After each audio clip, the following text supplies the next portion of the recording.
Alright, here's a Coleman mini trail bike. It's excellent condition. Used only a couple times. Still got the little knobbies on the tires right there, as you can see. 6.5 horsepower overhead valve engine. And that bike's in good shape. It's probably used 3 or 4 times, and that's it. Ideal for a hunter to go back to his tree stand, wherever. Got the low pressure big tires for getting through the mud, going over branches and stuff like that. Continuous on headlight when the engine's running.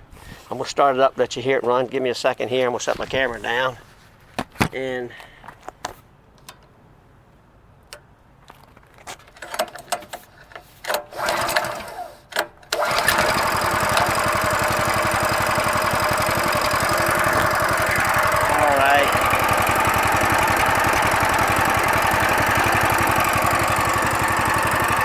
quiet.